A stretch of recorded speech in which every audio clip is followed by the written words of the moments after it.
So we're here today, myself, Pedro, Justin Biggs from Sorcerer, Pete from Ensiferum, to talk about none other than King Diamond.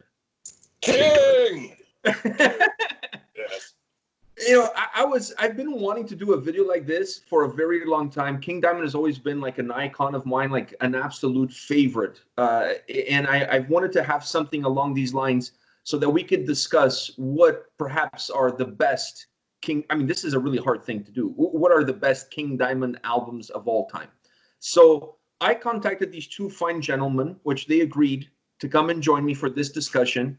And I believe we put together the perfect top 5 list of King Diamond albums, and this includes Merciful Fate as well. So King Diamond / Merciful Fate albums of all time.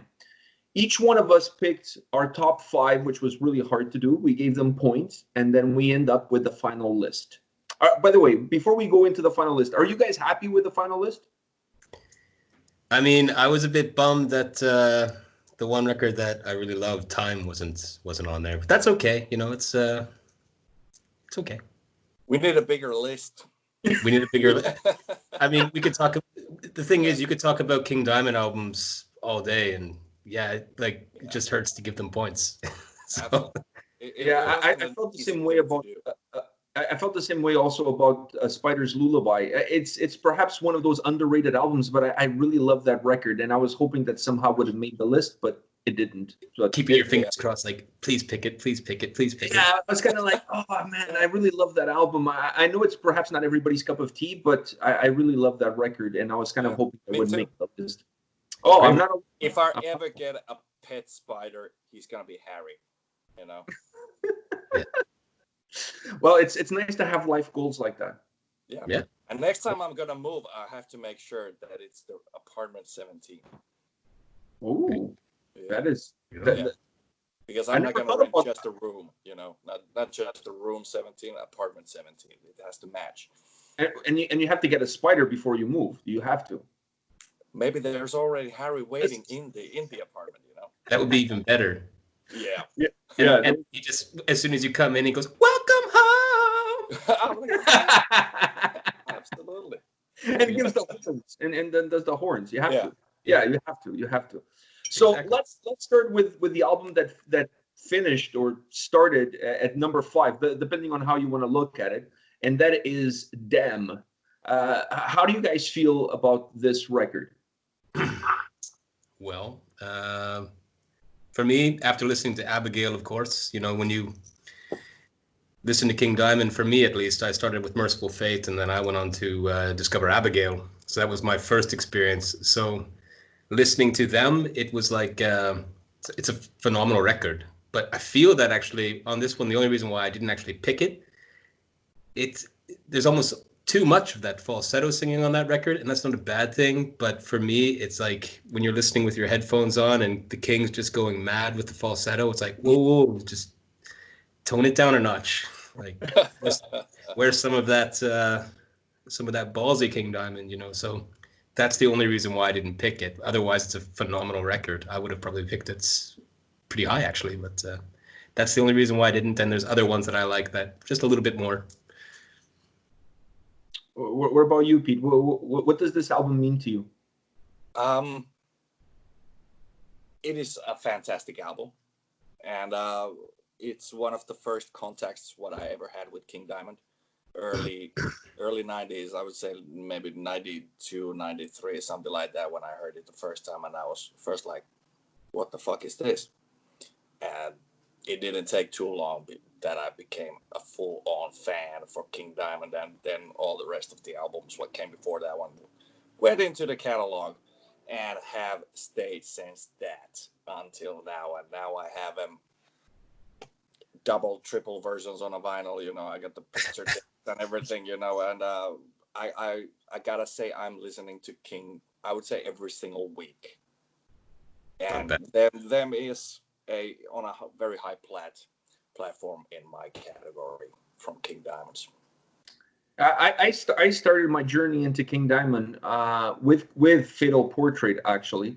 And then after Fatal Portrait, that's how I went back into Merciful Fate. So I kind of had a little bit of a different journey from you, Justin.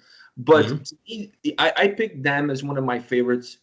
But to me, Them suffers from being the third one. Like when you look at it, you have Fatal Portrait, you have Abigail, and then Them. Those two first records were so phenomenal that the bar was set so high. So even though I picked Them as one of my favorites, I felt that it was perhaps one of the weakest of my favorites, if you will. I mean, this is a really hard thing to say when there's no such thing as a weak King Diamond record. But it hurts. Yeah, it hurts to even think about it from that perspective, you know. But it's just when I think about my journey into King Diamond and how it started, that album, it just came after two incredible records. So you know, it's hard. You know, it's hard for me to kind of go back. But Them is a magnificent record. I don't mind the falsetto as much as you. Yeah, I love it. Me too.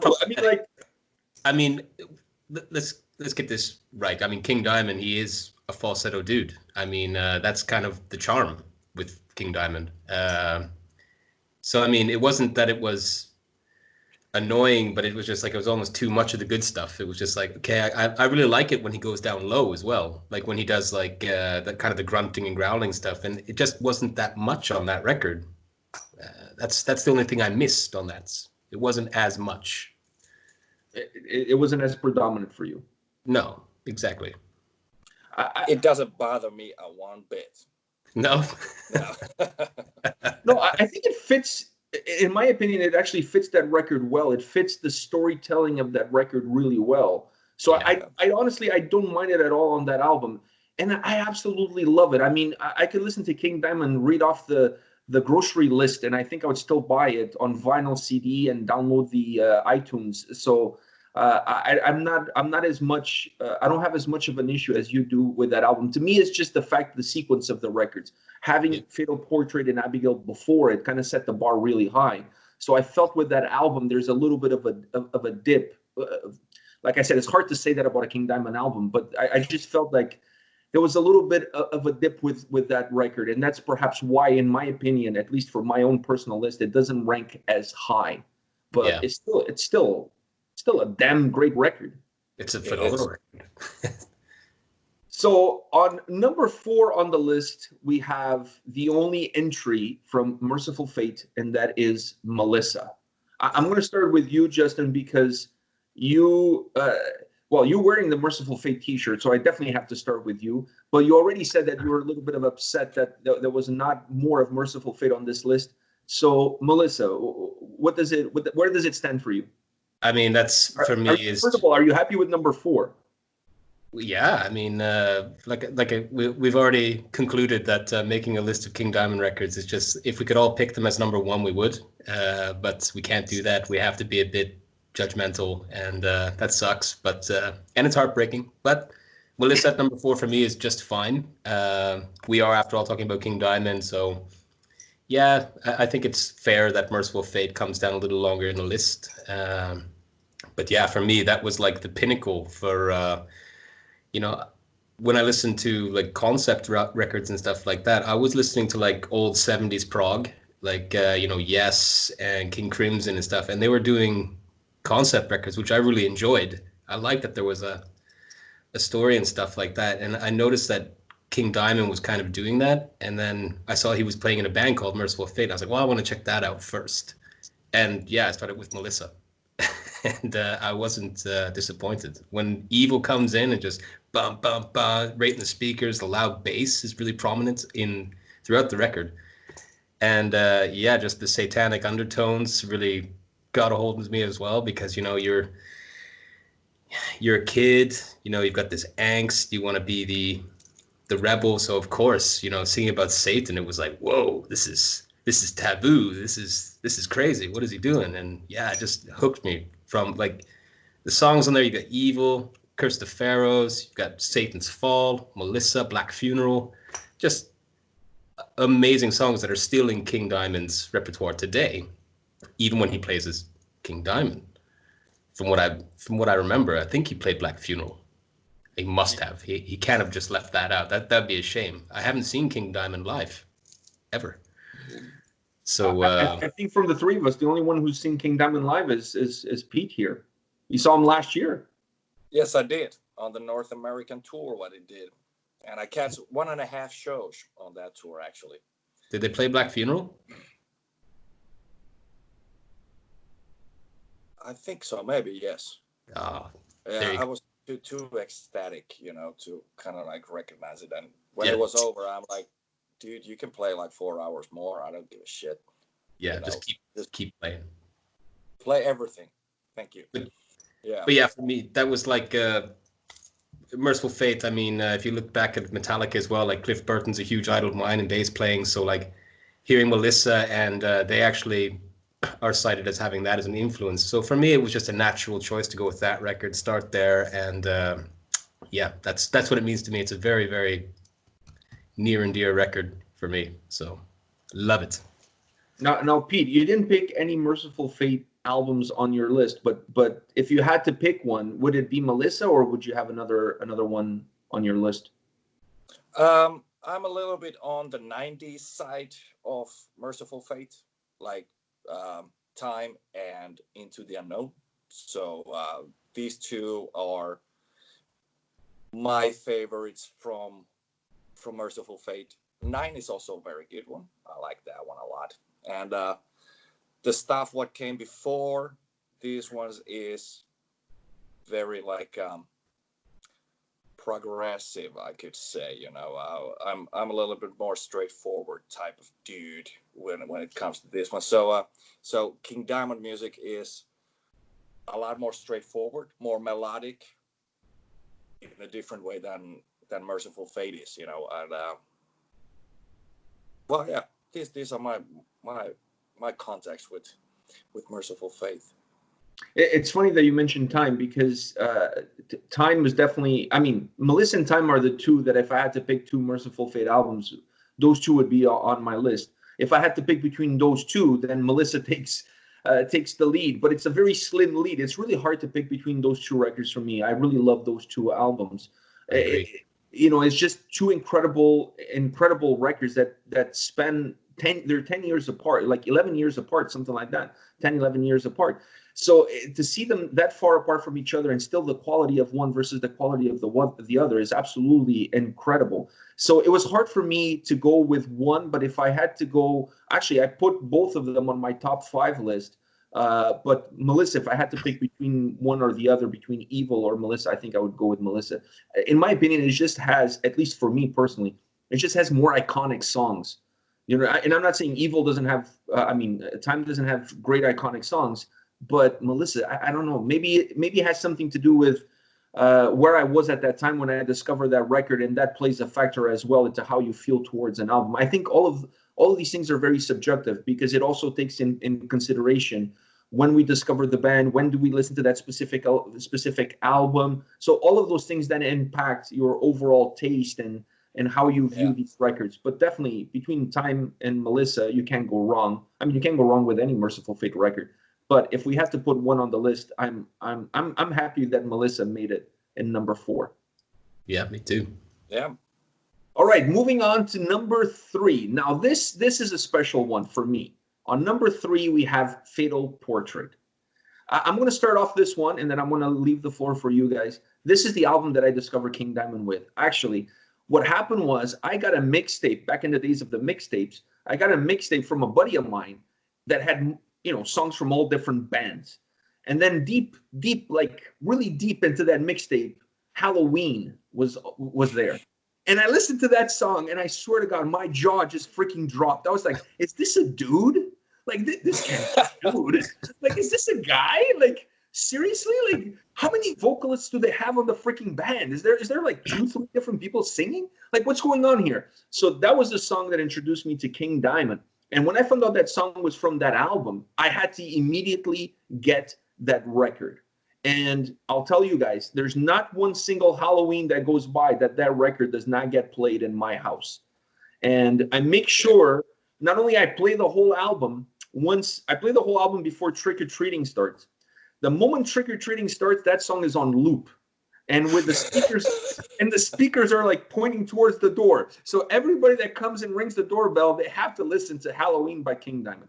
I don't. That's whole my song, tradition. whole song, not just. They have to listen to it, and I don't care if you like it or not. Otherwise, you're not getting anything.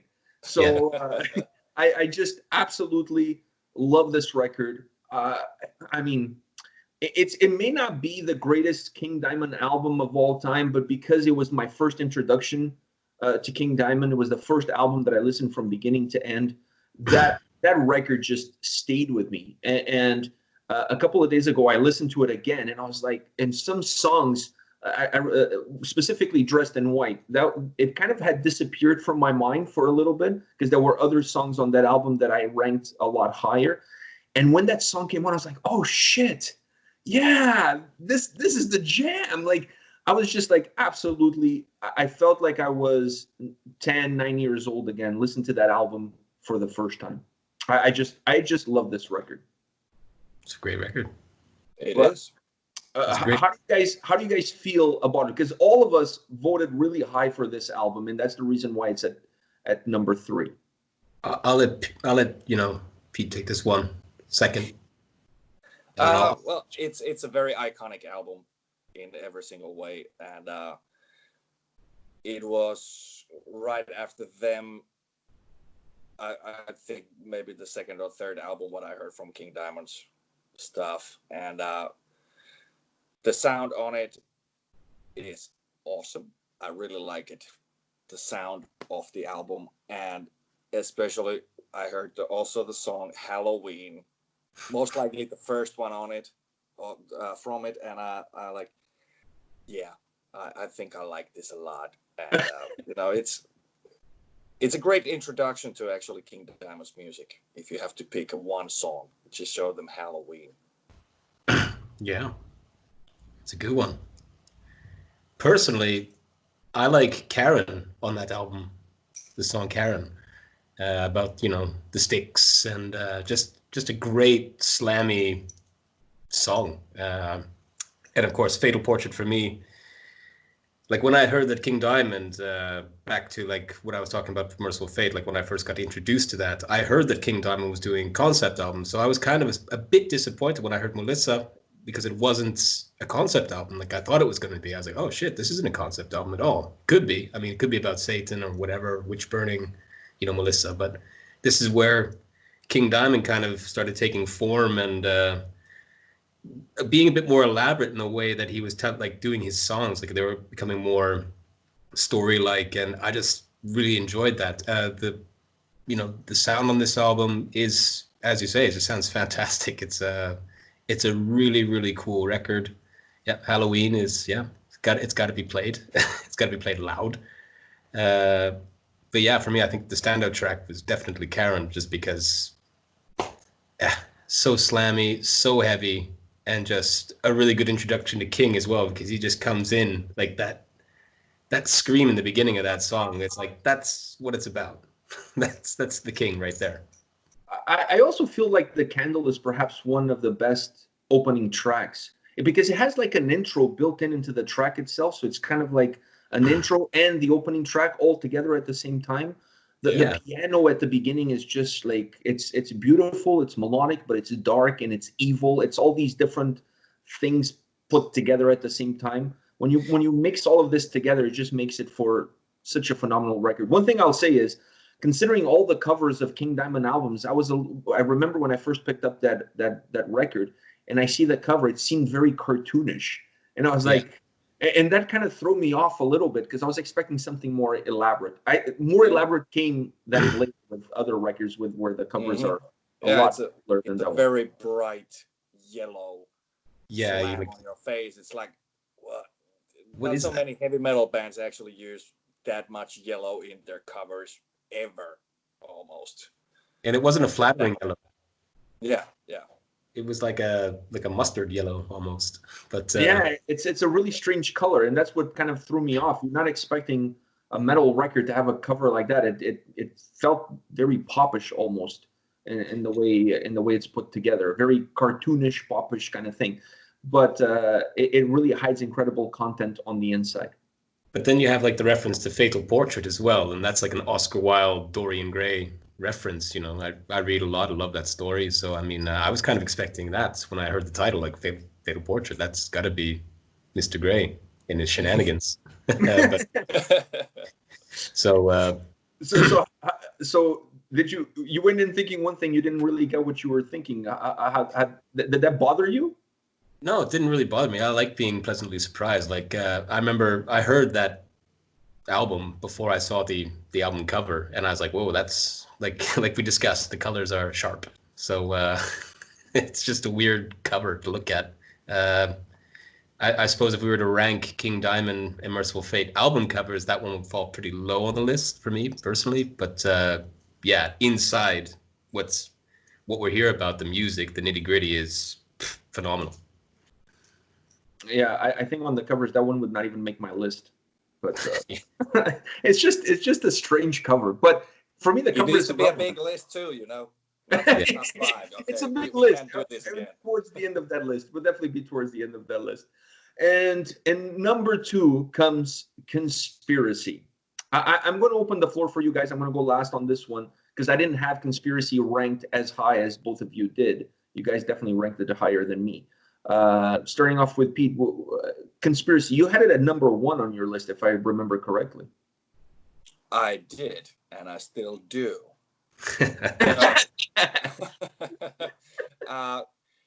This album, music-wise, is just pure perfection.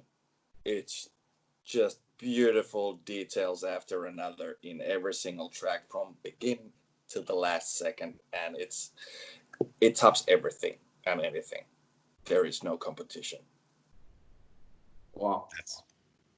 There you go. That was. I don't know how to follow up from that. Yeah. For me personally, this is where we're discussing going back to Them.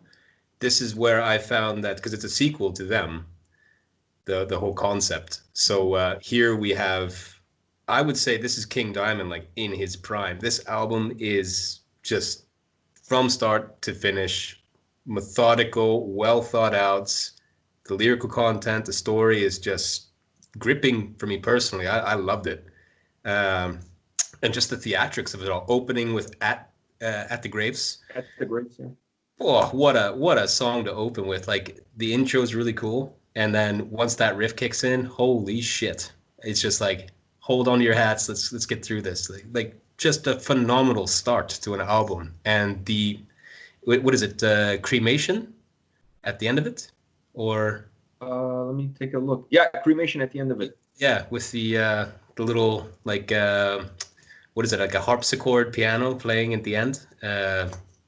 Yeah, just, I really enjoyed it personally. Like, it's just, yeah, one of those records that you listen to, you never forget, and it's just well thought out, well put together. And here we have the grunting as well that I missed on Them.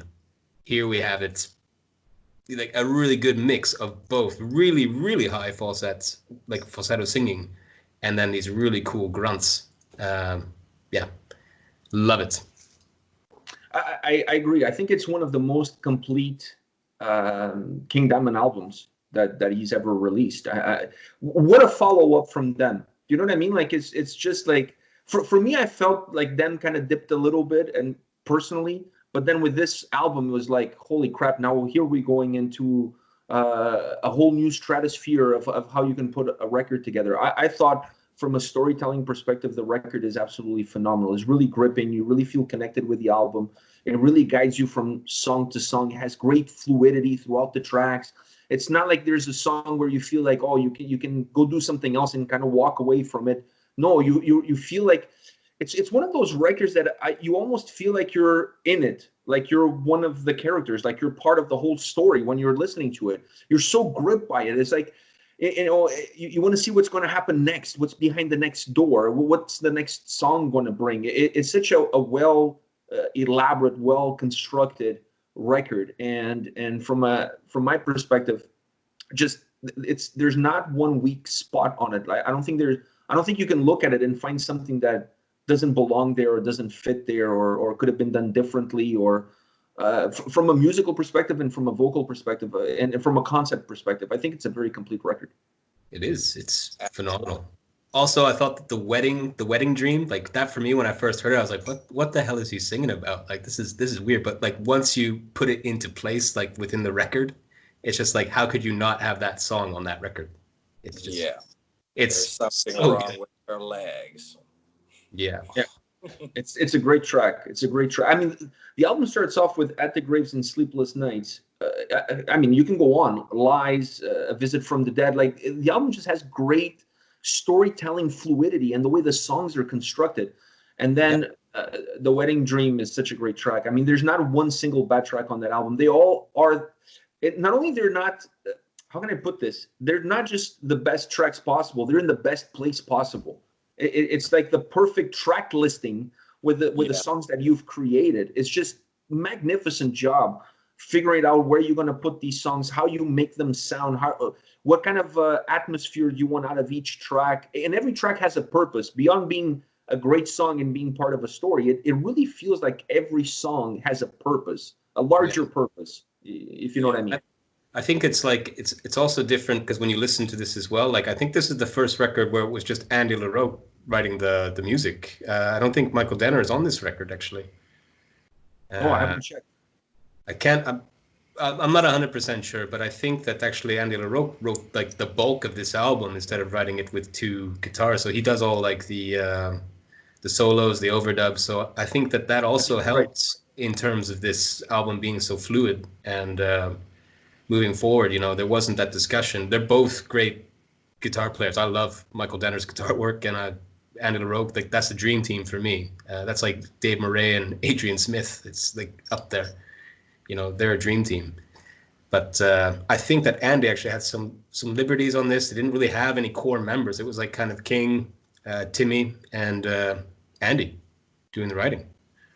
So maybe that had an impact because being kind of on your own, it gives you the personal freedom to kind of do whatever you want to do with it, and not having to compromise on perhaps or on your own ideas. Maybe that had played a factor in it, but this is definitely an outstanding record. Yeah, it is. And then number one, I know Pete is a little bit sad that this is number one because he had Conspiracy at number one, but at number one, I can definitely live with this one. At number one, Abigail at number one. I'm going to start with you, Justin. We both ranked this album as number one on our personal lists. Why Abigail at number one? Or maybe why not, I guess? Well, I think that's like, for me, Abigail is also like the perfect package. Like the album cover, the story, just the build-up, the production on this album is flawless, I personally speaking. And the songs, like you jump from Fatal Portraits to this, and you hear obviously a big difference in the way King Diamond as a band sounds. It's still the same people, but this album is just like overdrive. Like it's so clean and so crisp. The guitars are so prominent and just really well done.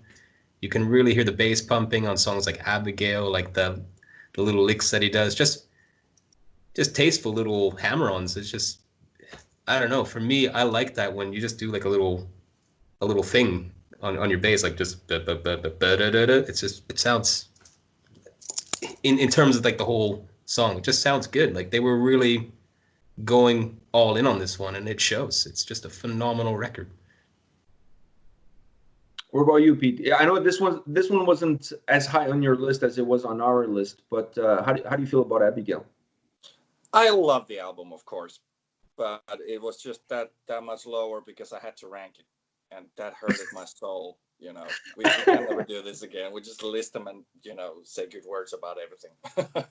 So what comes to the sound, what Justin just said, the sound is huge to compare to Fatal Portrait.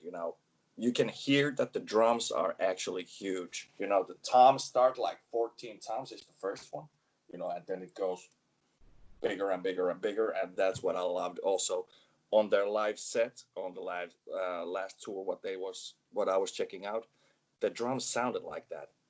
I was like, damn, fuck, this is awesome, dude. You can hear the 80s on the drum sound. I'm like, this is fantastic. It can't get much better than this, but it did. But of course, Abigail, it's... You can be honest. Something happened to JB. Yeah, I don't know. Justin, are you still on? I'm here. All right. I You're just think we lost invisible your right now. video. Oh, You the lost my video? invisible guest. Yeah. Oh no. Hold on a second. I'll try and fix it here. Yeah, it's okay. Yeah, but Abigail, it's a fantastic album. I cannot deny that one. You know, the first track, what I heard from that one, I think was Mansion in Darkness. Yeah, we got you back. The man is back. Welcome Hello, back, sir. hello. Sorry about that. And He's the family one cool ghost. thing of this Abigail album also comes from, since there is the character Miriam in it, we had back in the days a German tour manager, a female named Miriam, and you guess in what kind of tone did we always call her? Miriam! Oh, Miriam. Where is Jonathan? We were always asking what the fuck is going on. Oh, that could be so annoying for her, not for everybody else, but for her. Yeah, well, it was only, I think, like a 4 weeks tour, so not that bad. It's funny that you're saying that, because yesterday I was vacuuming my living room listening to this album, and I had my headphones on, and when that part came, I was like, Miriam! And obviously my wife and my son, they don't know what I'm hearing. They just hear these odd screams. Like, oh, fuck, man, this is so weird. Like, what are you doing? And I'm like, well, you can't hear the rest of the song, and I can sing the song, so I just choose certain parts, and the rest I just mumble along. But yeah, this album for me there was not a question. I mean, for me it's Abigail, and then we can discuss what comes below it. But for me, Abigail has to be number one. It's just, what can I say? I agree with you guys 100%. From the sound of Fatal Portrait to this album is a huge difference. You feel like the sound just got bigger. It just, the volume became bigger, but the guitars and everything else is still very crisp. It has this incredible sound quality. I actually, listening to it, the original, like when I have the CD that came out at that time, like the I guess the first edition when they released the album, and listening to the re-release stuff, it sounds even better with the re-release stuff. I felt that the drums and the bass overall had a little bit of a thicker sound to it, had more of a presence, which gave the whole album a little bit more consistency. But listening to the album, when you look at Fatal Portrait, then you look at Abigail, you go from an incredible record to an even, I don't know, more incredible record. It's just amazing how the same group of people can create those two records and sound quite different from one to the other, and have the quality increase drastically. I love this album. I love every song on the album. Has great storytelling, once again, great lyrics, great character, great name. Every time I hear Miriam, I mean, I think of King Diamond. So either that, or, you know, what can I say? I have a friend of mine whose birthday is on the 7th day of July. So not in 1977. I think it was, 1977. He was born 1977 on the 7th day of July. So that's pretty cool. I mean, if you're a King Diamond fan and you're born on the 7th day of July of a year that ends with 7, I say that's pretty cool. So I have a friend of mine who has the luck of being born on that day, and I just love this record. I really do. Like, it's just an incredible record. Perhaps, I don't know, one of my favorite albums of all time. Yeah, we're speechless, you know, over here. We can't even say enough good things about it anymore. Yeah, people always throw things at you, like if you were stuck on a desert island and you had to take only like one record with you or two records with you, whatever the case might be, what would you take? I mean, for me, Abigail, King Diamond would definitely be one of those records that I would take with me. Then I can start to try to narrow down what else I'm going to take. But if I have to pick one King Diamond album above all, would always be Abigail. Just from the cover to the sound to the storytelling, the lyrics, everything is just like a complete body of work by the Kings. It's huge. It's huge. My motorcycle's actually, I'd call my motorcycle Abigail. so you gotta give him a name. So mine's Abigail, of course. But it's just you go from Fatal Portraits to Abigail, and not only is the sound bigger, but you just hear everything so much better. And I think that kind of elevates the experience a bit more. So, I mean, this is what King Diamond wanted to do, and it shows, and what a masterpiece it is. You know what surprises me is that after all these years, nobody's picked up one of his albums and make a movie out of it. At least not that I'm aware of. I always heard that he was going to try to do that, but I think that was just a rumor. But yeah, that would be kind of cool. I can say that it's never too late for that. No, I agree. Or even a musical. I mean, imagine a musical like a Broadway musical, like Abigail the musical, or something, something along those lines. Why not? Yeah, you got Sweeney Todd. I mean, why not do Abigail, or do what was it called? American Horror Story, where they have like different themes. Then you could have different King Diamond albums. Yeah, perfect. That would be cool. Yeah, I'll vote for that one. So so you could do you could do Conspiracy first, and then go back to a prequel with them. Yeah. I'm hooked. Get them hooked. Let's do this. Honestly, I really like the idea of like an American Horror Story based on King Diamond albums. How cool would that be? And using his music as the soundtrack for those stories. I think it would be. Can you hashtag Netflix on this interview too? Yeah. We have an idea for you. Yeah. Hey, we'll pitch you an idea.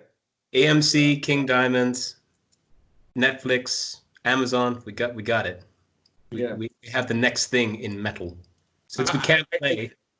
I think considering that, there can be no tours right now. There's no King Diamond tours. There's no Merciful Fate tours. It looks like his upcoming record is going to get pushed, perhaps the next year for the release.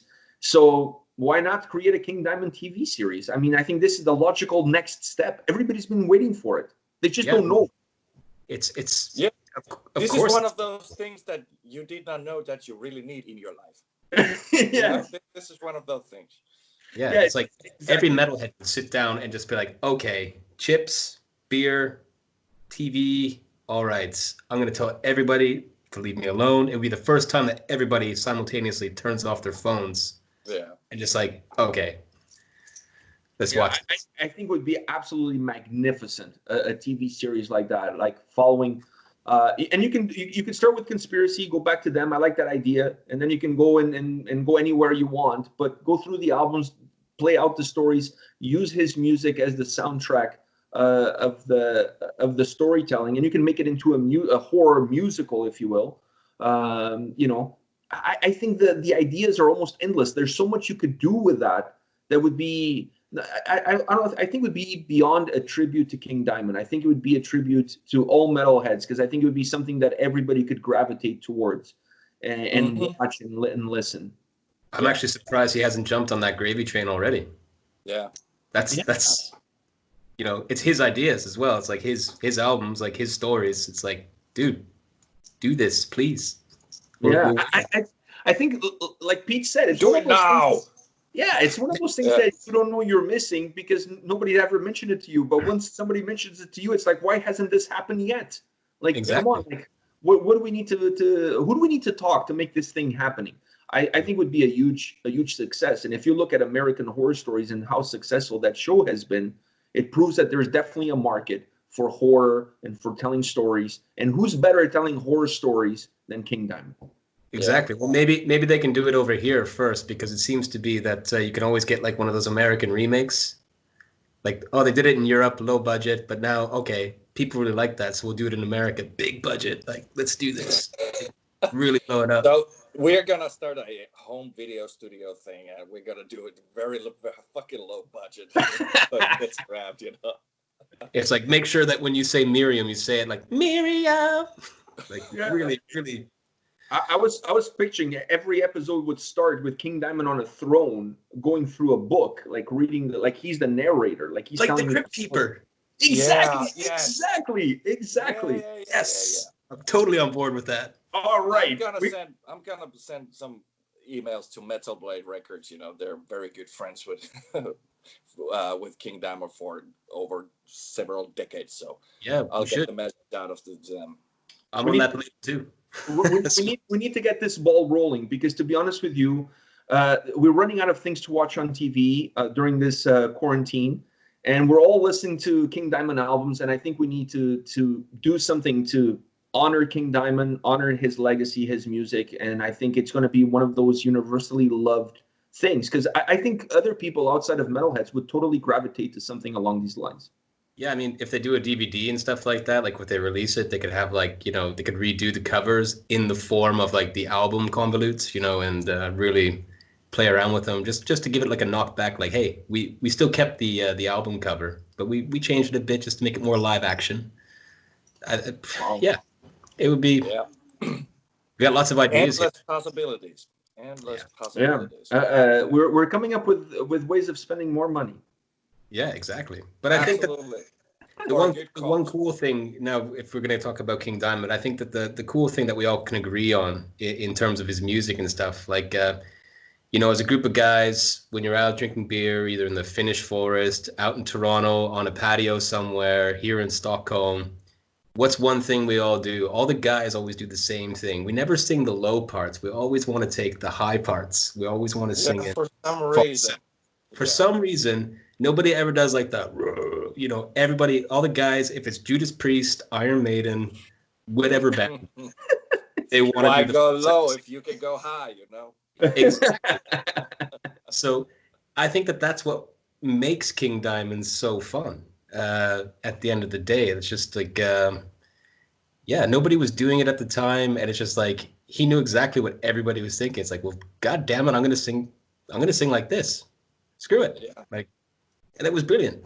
Yeah. So yeah, I think that's for me, King Diamond, Merciful Fate in a nutshell. What can I say? It's one of the biggest contributions to heavy metal and hard rock, and I think that definitely a TV show would definitely do them some favors, and to really let that legacy live on. That would be so cool. So that's all I have to say on that. Also, for what comes to King Diamond's music is the timelessness on it. The albums from like 30-something years ago still feel so fresh every single time I put them on the vinyl player over here. I just cannot get bored. I totally agree. Yeah, it's every time I put it on, I don't just listen to one or two songs. It's always the full album. Yeah. If I'm in a hurry, that kind of sucks because then I'm late. But that's the price I'm willing to pay every single time. Yeah, I agree with both of you guys on that. I think his music is absolutely timeless. It's some bands you put on a CD, like a back in the day kind of CD, and you could feel like it's a back in the day CD. It feels like it was recorded 34 years ago. With King Diamond, you really don't get that vibe. It's just the guy. He's proving that he's aging like a fine wine and not like a glass of milk. You know what I mean? So just incredible. I hope that one day I'll be as lucky as Pete and I'll get to see him live, because that's definitely on my bucket list of things to do, is to see a King Diamond show. I don't, I hope this Corona doesn't take me until then, because I don't feel like life is completed until I get to see King Diamond live show. I bought his live DVD because that's the next best thing, is to watch him to watch the live DVD. And it is a very good live DVD, actually. It's brilliant. Good. Yeah, it's really good. It's really good. I was really impressed with everything, actually. I was impressed with the cinematography, with the audio quality, how they captured everything, the crowd. And they give us two different looks with that DVD. They give you the look of a festival performance and also like a more of a intimate concert performance. So you can see him in Philadelphia. I think the other one was at was it Grass Pop, I believe? Was it Grass Pop, if I'm not mistaken? Yeah, some Hellfest. I'm not 100% sure. And so great, you get to see King Diamond in two different stages, in two different styles, two different approaches. And that's the next best thing for me, not being able to have seen him live. I missed the chance of seeing him in Montreal when you went there to see him. But and now I'm kicking myself in the ass. I'm like, fuck, I should have called in sick at work and hop on a plane and gone there for that show. Yeah, because I asked for a guest list spot and I got it. And then I got the tickets on an envelope, and there was two in it. When I was messaging you, like, can you make it over here? And he's like, no, man, I'm like 600 kilometers away and can't make it over here. Montreal and Toronto is not a close track. But looking back now, I should have somehow hopped on a plane or something, done something, because I don't know when the next chance is. You can ski, right? Huh? cross-country skiing. Oh, You would have been there in 45 minutes. I'd still be in Kingston right now, going like this, or Ottawa. I would be in Ottawa right now. I would not even been able to make it all the way through.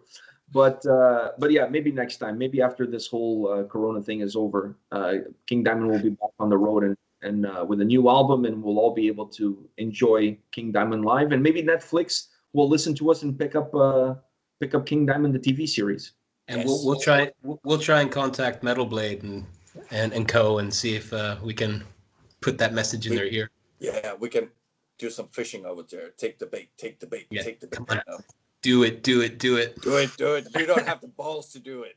Yeah, reverse psychology. Reverse psychology. Let's use reverse psychology. All right, guys. Thank you very much today for your time to chat about King Diamond and our favorite records of the King. I really appreciate you guys taking the time. It was an absolute pleasure. Thank you very much. Thank you very much. My pleasure.